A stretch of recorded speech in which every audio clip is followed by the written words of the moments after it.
Hey YouTube, this is Catherine from the Homestead Academy, and I'm going to show you some of the kind of fun games that I have for us to do this year to go along with the history that we're studying.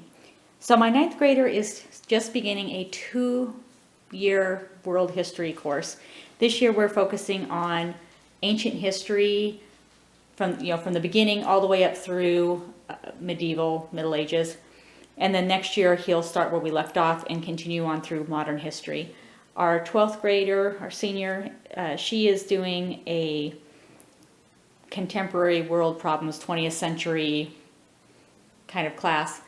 So this is not, these games are not ones that we would do necessarily during the school day. Sometimes we might if we finish with our stuff and we have some time. But these are things we would do as a family with my husband, their dad, and in the evenings, on the weekends, that kind of thing. So we're kind of a game family. We do like doing board games and stuff together as a family. And I thought we could combine the fun with the learning. So the first one I'm going to show you is an ancient history Go Fish game. History for kids, it says the classic historian. I know there are other sets for this. I know there's a set that goes along with medieval history, which we will get later on the year as we get closer to that time period. But what it is a deck of cards, and the back just says ancient history, Go Fish game, the classical historian on the back. But on the front, they're broken up into different sets. So there's ancient Egypt, there's Mesopotamia, ancient Hebrews, ancient Asia, ancient Greece, the Roman Republic, Roman Empire, prehistory, Native American homes, rivers of early civilization, political leaders, and the 7 continents. And then there are 2 cards for the rules. So the object of the game is to collect the most 4-of-a-kind combinations. And the rules are pretty simple. The player with that collects the most cards wins. And they have 2 different ways you can play. You can play a chronology game, or you can play it by the continents. And there are rules for both of those on the card. Really simple rules, pretty fun. I'm trying to see where it's, ages 6 and up, and for 2 or more players.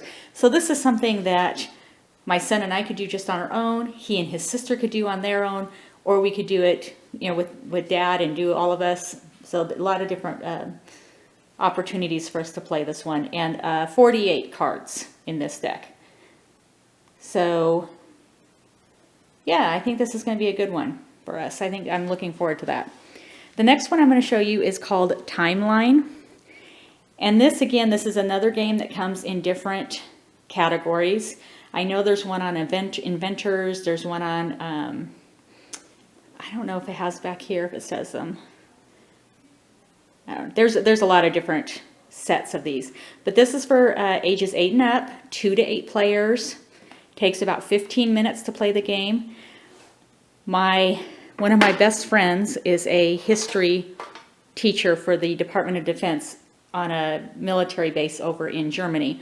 And she was here visiting for the summer when I got this from Amazon.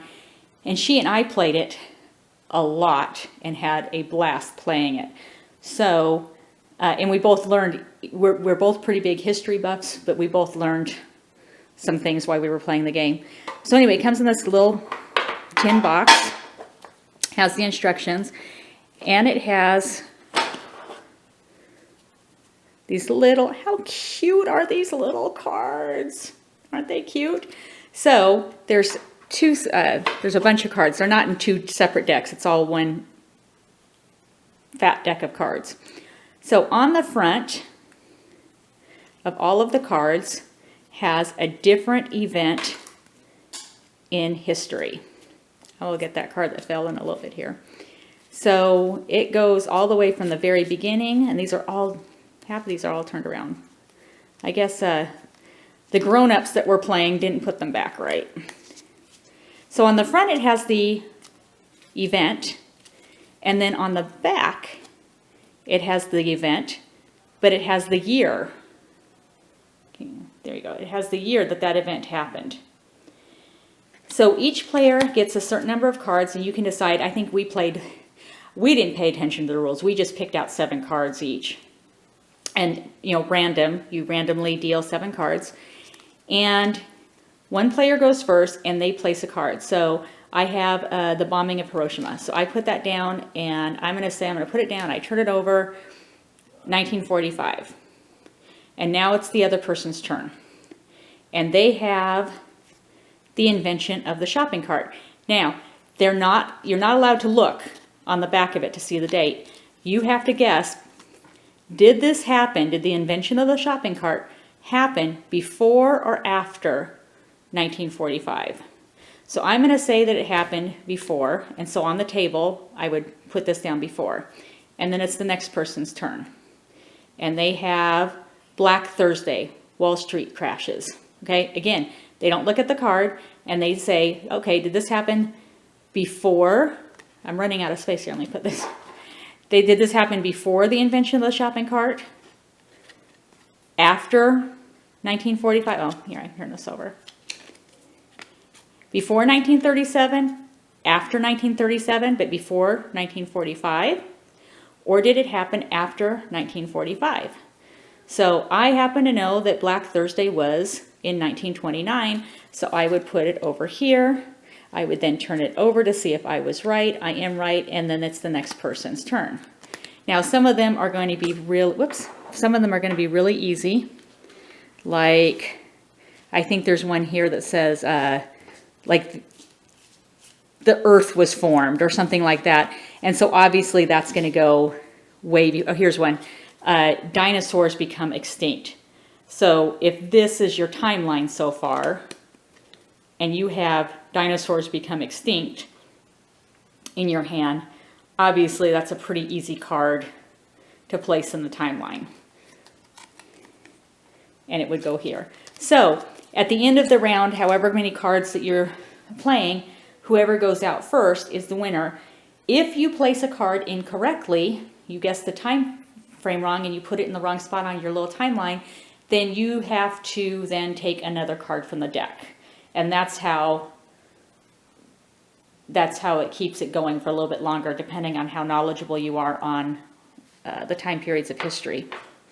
So that's that game. The next one is called Ancient Civilizations. And this is a Professor Noggins game. We have a couple of these different ones. This is one I bought for this year, though, because obviously that's what we're studying in history. So this comes with a rule card, instructions. It comes with a 1, 2, 3 die. And then it comes with a stack of these cards. And on one side of the card is a picture with what the card is about.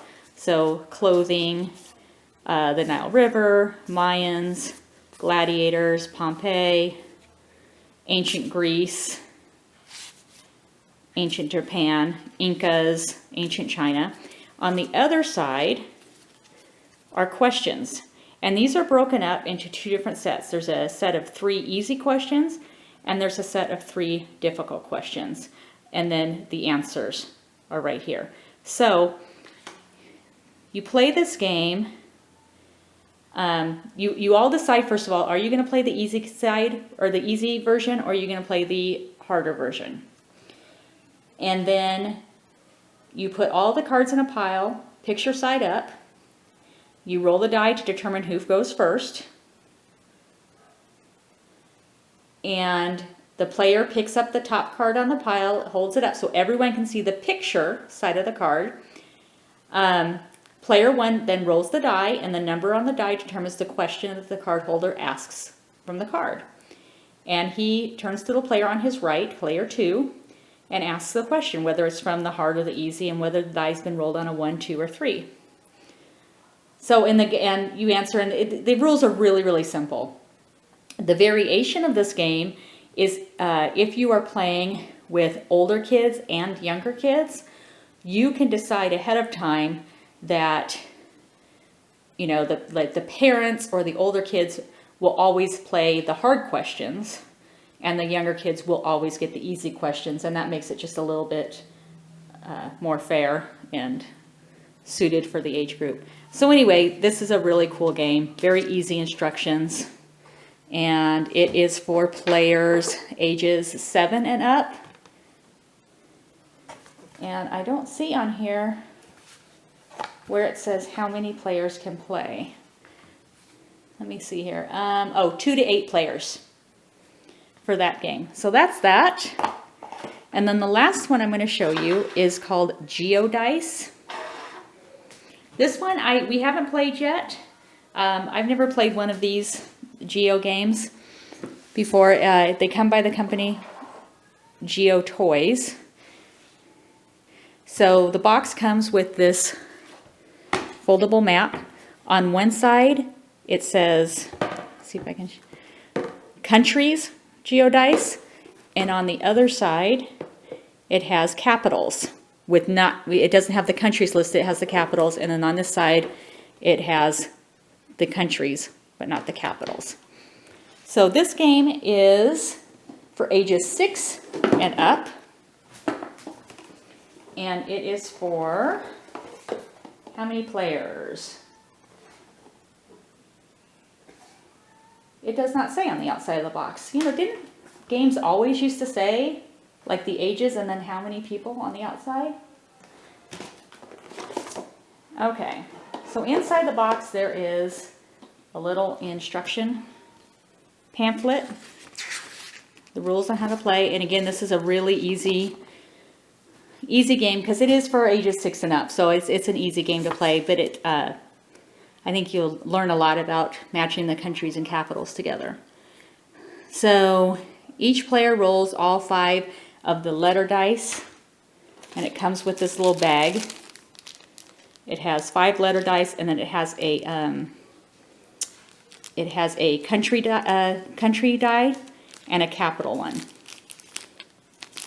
And so you roll these, and let's see, first player decides so the first player decides which side of the game board you're going to use, whether it's going to be the country side or the capital side, and you turn the game board over accordingly.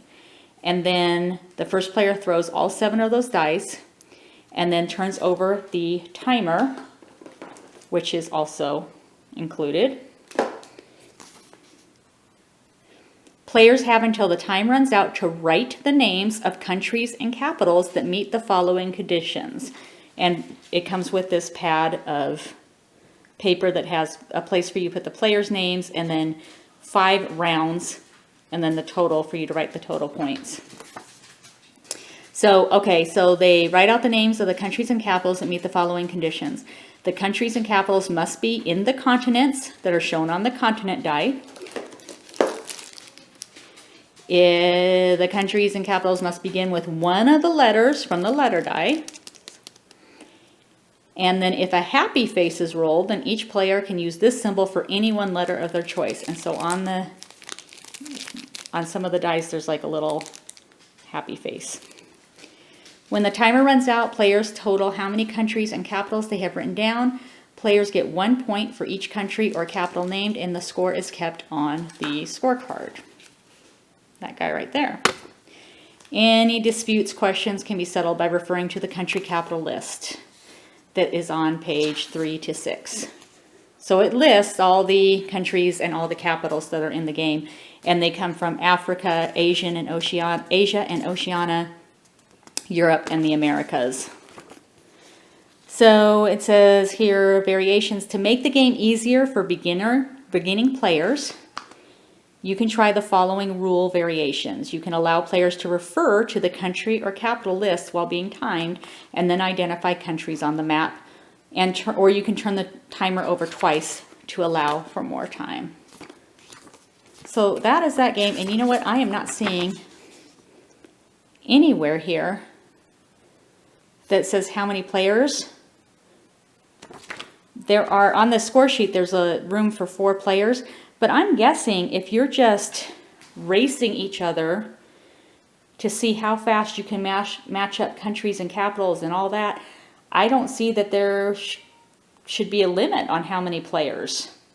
I think this could probably be done with 2 players on up to as many as you wanted. So anyway, all of these games that I showed you were all purchased off of Amazon. I did not check to see what, eBay had for these or anything like that. But you could certainly check and see if there were used versions of the game for a little bit less of a price. And for the Go Fish game and for the Professor Noggin Ancient Civilization game, I know that these both also have a Middle Ages version also, which we will be getting, like I said, later on in the year as we get closer to that time period. And that's it. So I think these will be fun. I think we'll have a good time playing these, and the husband and I will probably learn a lot too. As always, leave questions or comments in the box below and I will answer them. And I thank you all for watching. Have a good day.